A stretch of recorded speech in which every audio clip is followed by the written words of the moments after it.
Have you heard the way? क्या आपने इस बार की अगस्त की बाढ़ बारिश की तबाही का आलम देखा है?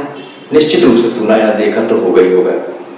टेलीविजन चैनल्स और सारे अखबारों में इस अगस्त में जबरदस्त हुई बारिश को लेकर काफी कुछ लिखा पड़ा गया है, लेकिन मौसम विभाग की चेतावनी यह भी है कि सितंबर में भी बारिश की संभावनाएं बनी हुई है।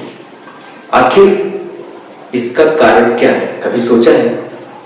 सोचिए, जिस तरह हम रोज अपने आप को सजाते हैं, संवारते हैं, यानी श्रृंगार करते हैं, प्रकृति भी ठीक वैसे ही अपने श्रृंगार के लिए उतावली रहती है और कोशिशें करती है।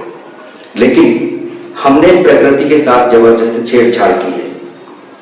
नदियां, पहाड़, जंगल, ये प्रकृति के आभूषण हैं। ठीक वैसे आभूषण जैसे हम कृत्रिम आभूषण कहीं हाथों में, कानों में, नाक में और सिर पर पहनते हैं। तो जब हमने प्रकृति के आभूषण के साथ नाइंसाफी की, अपने कथित मानव विकास के लिए उनका जबरदस्त दोहन किया, जंगल काटे, पहाड़ तोड़े, नदियों को रेत निकाल के उसकी कोख सूनी कर दी और धरती के अंदर समाये भूगर्भ के जल को अंधाधुंध निकाला और उसका भी भरपूर दोहन किया। प्रकृति तो अपना बैलेंस करेगी, बस कहीं ना कहीं ये प्रकृति का जो विद्रुप रूप, जिसे हम तांडव रूप में देखते हैं, यह हमारे लिए एक चेतावनी है। इसी पर मैंने आज एक अपना लेख लिखा है, जो देश के अति प्रतिष्ठित इंडियन एक्सप्रेस ग्रुप के लोकप्रिय हिंदी दैनिक जनसत्ता के सभी संस्करणों में प्रकाशित हुआ है। मैं लेख से आपको रूबरू कराऊं, उससे पहले हमेशा की तरह 7 सेकंड की मेरी ये मनोभाव गुहार और रिक्वेस्ट, और विश्वास है कि इसे आप जरूर पूरा करेंगे।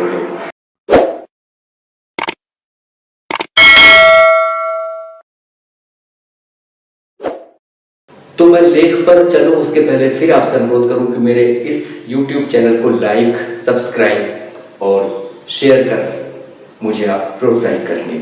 आइए चलते हैं सीधे लेख पर। कुदरत के जब तब दिखते विध्वंसक रूप के लिए जिम्मेदार हम ही हैं। बाढ़ बारिश पहले भी होती थी, लेकिन तब तबाही का ऐसा मंजर नहीं था। हमने यह क्यों नहीं सोचा कि जिससे हमारा अस्तित्व है, जिसके कारण हम पृथ्वी पर जीवन की सारी गतिविधियां कर पाते हैं, उसकी भी तो कुछ आवश्यकताएं होंगी। बस इसी अनदेखी, लापरवाही, चूक या स्वार्थ का खामियाजा आज हम भुगत रहे हैं। प्रकृति हमें सिर्फ देती है, लेती कुछ नहीं। उसके मौन का हमने इतना अनुचित लाभ उठाया और उठाते चले जा रहे हैं कि उचित अनुचित का ध्यान नहीं रहा। हमने कभी चिंता नहीं की कि पहाड़, नदी नाले, जल जंगल, धरती आसमान की भी तो जरूरतें होंगी। हमने ही मजबूर किया तो रुष्ट प्रकृति कुपित होकर स्वयं अपना उपचार कर रही है। यह क्रिया सतत चल रही है। मानव ने सभ्यता और कथित विकास का मुखौटा क्या ओढ़ा, अपनी प्रगति की इकाइयां तय की, प्राकृतिक संसाधनों का उपयोग स्वार्थ के लिए करना शुरू किया और विकास का छलावा देकर धरती, नदियों, जंगल, पहाड़ से लेकर आसमान तक के विरूपण का हथकंडा क्या बनाया। प्रकृति अपना संतुलन खो बैठी। हम भूल बैठे कि जिस तरह हम रोज श्रृंगार करते हैं, तरोताजा रहने के लिए अनेक गतिविधियां करते हैं, प्रकृति की भी तो वही जरूरत है। पहाड़, जंगल, नदियां इसके आभूषण हैं। मानव सभ्यता या विकास के नित नए सोपान चढ़ते हुए हम कैसे भूलते चले गए कि पहाड़, नदियां, जंगल और स्वच्छ आसमान ही हमारे जीवन के संरक्षक हैं। इन्हें ही हम समाप्त करने पर तुल गए हैं। भला कुदरत क्यों न कुपित हो। इसी अनदेखी या ज्यादती की कीमत आज समूची मानवता किसी न किसी रूप में चुका रही है। हमारी बड़ी भूल है कि जिसे हम प्रकृति का विद्रूप समझते हैं, वास्तव में वह उसका तांडव और क्रंदन है। बीते कुछ वर्षों में उत्तराखंड के दोनों मंडलों में काफी कुछ नया हुआ है। विकास के नाम पर कुमाऊं और गढ़वाल के शहरी और निरा पहाड़ी अंचलों में काफी कुछ निर्माण कार्य हुआ है। चौड़ी सड़कों के लिए कटते जंगल और पहाड़ से बिगड़ते संतुलन को लेकर काफी आवाजें उठी। पर्यटन विकास के नाम पर शुरू की गई ढेरों जल और थल परियोजनाओं का असर भी दिखने लगा है। समूचे उत्तराखंड में भूमि, पहाड़, नदी, जंगल की तासीर पर ढेर रपटों और शोधों के बावजूद सरकारी उदासी और अनदेखी से यूं लगता है कि इतना कुछ देखने, भोगने और जानने के बाद भी सरकारों के लिए यह बड़ी चिंता का विषय नहीं है। पश्चिमी घाट पर्वत श्रृंखला में बसा वायनाड कर्नाटक तमिलनाडु की सीमा पर है। चाय बागानों वाले इस बेहद लोकप्रिय पर्वतीय पर्यटन क्षेत्र में लगातार बारिश से इसी जुलाई में दलदल कीचड़ से नरम हुई मिट्टी इतनी कमजोर हुई कि अपना ही भार नहीं संभाल पाई। नतीजा जबरदस्त भूस्खलन के रूप में सामने आया। वहां भी पर्यटन की आड़ में व्यवसायीकरण हुआ। बड़ी संख्या में होटल और दूसरे अथाह निर्माण कार्य अकेले केरल में हुए। इस अगस्त की बारिश का देश में कई जगह कीर्तिमान भी बना। अब भी हर दिन मौसम की चेतावनी डराती है। अब की बारिश ने कितना और कैसा कहर ढाया सबने देखा। अनेक शहरों में घरों, दफ्तरों, स्कूलों, अस्पतालों तक में पानी भर गया। जगह जगह नावें भी चलने लगी। छोटी छोटी नदियां, नाले जबरदस्त उफन गए। कितने लोग जिंदा बहे और बचाव दल भी कैसी कैसी मुसीबतों में उलझा, यह भी दिखा। इतना ही नहीं, भारी भरकम बड़े बड़े ट्रक, बस जैसे वाहन तक बहने लगे। देश में उत्तर, पश्चिम, पश्चिम और मध्य, पूर्व और पूर्वोत्तर, दक्षिण प्रायद्वीप क्षेत्र यानी कोई भी इलाका बारिश की मार से बचा नहीं। विविधतापूर्ण पर्यावरणीय क्षेत्र वाला भारत, जहां ठंडे गर्म स्थान है, वहां एक बार कुछ अलग सोच भले बने, लेकिन विश्व में कई ठंडे क्षेत्रों की बदलती स्थितियां रोंगटे खड़े कर देती है। लांसेट पब्लिक हेल्थ पत्रिका में प्रकाशित एक शोध चिंताजनक है। शोधकर्ता चिंतित है कि अगर वैश्विक तपिश की गति 3-4 डिग्री सेल्सियस तक पहुंच गई तो मौतों का आंकड़ा बेहद डरावना होगा। सदी के अंत तक अकेले यूरोप में मृत्यु दर 3 गुना बढ़ जाएगी। यूरोप विश्व में मानवीय बस्तियों का सबसे ठंडा क्षेत्र है। बीते वर्ष यहाँ गर्मी से 47,000 से ज्यादा लोगों की मृत्यु हुई, जबकि अमूमन यहाँ ठंड से ज्यादा मौतें होती हैं।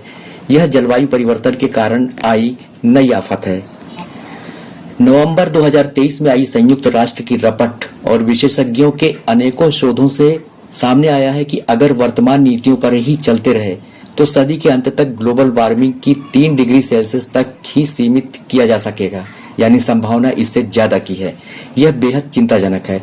वर्ष 2100 के बाद तापमान में और वृद्धि की संभावना है, कारण जिस कार्बन उत्सर्जन को शुद्ध शून्य तक पहुंचाने के दावे किए गए, वह इन परिस्थितियों में दूर दूर तक संभव नहीं दिखता।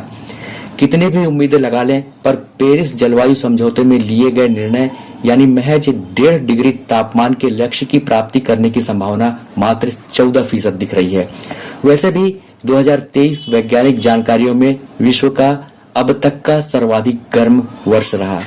सुगुन इतना है कि बीते 2 दशकों में हमने अपने को गर्मी से बचाने के कृत्रिम तरीके अपनाए, वरना मौतों की संख्या 80% ज्यादा हो सकती थी। जलवायु परिवर्तन से मानसून का पैटर्न बदला है। इसी का नतीजा है कि कम अवधि में एकाएक तेज और एक जगह भारी बारिश होने लगी है। हालांकि बरसाती बारिश के आंकड़ों से ज्यादा परिवर्तन नहीं हुआ है, लेकिन वर्षा जल के वितरण की असमानता से ही तेज और एक ही जगह पर जबरदस्त बारिश जैसी परिस्थितियां बनी। इसका मुख्य कारण समुद्र का गर्म होना है। गर्म लहरें बादलों की प्रणालियों में बादल ज्यादा पानी लेकर चलते हैं। जहां थोड़ी प्रतिकूलता मिली वहीं बरसने लगते हैं। इस वायुमंडलीय अस्थिरता के लिए अनेक मानवीय कारण जिम्मेदार हैं। पहाड़ी क्षेत्रों का मौसम अस्थिर होने लगा है और बादल फटने की स्थितियां बनती है, जो समझने का मौका नहीं देती। इस पर्यावरणीय असंतुलन पर अब हमें चेतने की जरूरत है। प्रकृति से निर्दयता और जल, जंगल और जमीन का बेतरतीब दोहन ठीक नहीं है। पहले ही हम विकास के नाम पर बेइंतहा प्रदूषण पैदा कर चुके हैं। क्या हम फिर किसी प्रलय का निमंत्रण तो नहीं दे रहे हैं? क्या हम इसके लिए तैयार हैं? तो कैसा लगा आपको मेरा लेख? विश्वास है कि जरूर आपको पसंद आया होगा, अच्छा लगा होगा और आप भी इस पर चिंतन, मनन और विचार करेंगे और सोचेंगे कि आखिर प्रकृति के साथ हमने क्या नाइंसाफी की है और क्या प्रकृति अपने खुद के साथ कोई अगला इंसाफ करने जा रही है या कर सकती है। कहीं ऐसा तो नहीं कि हमने अपनी कथित मानव सभ्यता को विकास के नाम पर इतना आगे बढ़ा दिया है कि प्रकृति उससे समायोजन यानी जिसे हम बैलेंस कहते हैं करने के लिए किसी नए प्रलय की तैयारी में तो नहीं है। विश्वास है कि आप मेरे इस चैनल को लाइक, सब्सक्राइब और शेयर करेंगे। बहुत जल्द फिर किसी नए लेख के साथ आपके सामने मैं आऊंगा। तब तक के लिए मुझे इजाजत दीजिए और स्वीकारिए मेरा नमस्कार।